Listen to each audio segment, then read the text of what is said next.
नमस्कार दर्शक बंधु आत्मनिर्भर कला चैनल को आपण मानक स्वागत। ग्रीष्म ऋतु पूरा सरीगला प्रायतः मसे है कंटिन्यूअसली वर्षा होची। वर्षा ऋतु आरंभ हो गला, आषाढ़ मास आरंभ हो गला। तो लिचु तो भी मिलबनी। तो लिचु जेहेतु आम मान को बहुत पसंद, तार मंजी गुड़ा बहुत सारा आम रखी। आत्मनिर्भर कलार मोटो तो आप जानी वेस्ट रु केमती आम बेस्ट करवा। तो आम एमती गोटे आइडियाज भाविलु जोटा कि आम वाल डेकोरेशन करूँ कहीं भी जापर यहाँ लिचु कोड़ी रही या ही रिएक्शन थी। तो तापाई फटाफट लगी पड़ू कि केमिति ताकू कलर कले आ कौ वेडे आम ताकू प्रेजेंट कले सेटा कहीं भी जापर यहाँ हूँ लिचु बोली। तो आमर पेंटिंग स्टार्ट है आ भितर मोर गोटे कविता वर्षा को लेकिन आसला। नील आकाशर सुंदर रंगे घेरी जाए कला बादल, धरित्रीर कोले छिंची दिए झिपी झिपी मेघ। सुखिला डालरे कौली जाए सबुज रंगर पत्र, प्राणी मुखरे पड़ी जाए जलर तृष्ण। पत्र सह फूल दिसे कि सुंदर, पत्र सह फूल दिसे कि सुंदर, कही हेब नाही ताहार सौंदर्य। आखि तले टोपा लुह, आखि तले टोपा लुह, बरसा पड़िले बेंगुलीर मन आहा कि मनोहर।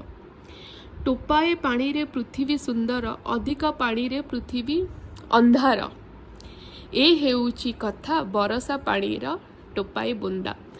एक्चुअली यही कविताटा एबे मोर मन पड़ी नथिला। ए कविताटा होइछि मु जेताबेले अष्टम रे पढ़ुथली से समय मुझे कविताटा लिखी।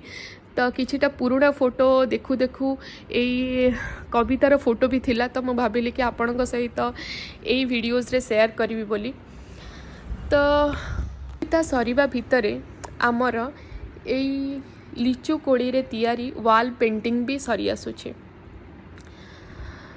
आपण देखुथिबे आसाम रे एबे केमिति पानी द्वारा विपर्जय होउछि।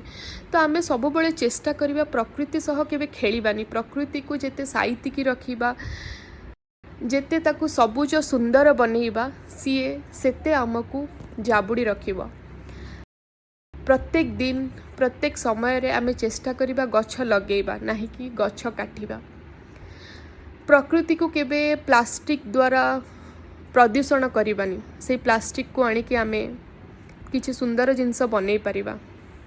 नहले प्लास्टिक को केबे एठी सेठी पकई से सुंदर सुंदर गछ गुड़ा को नष्ट करबानी।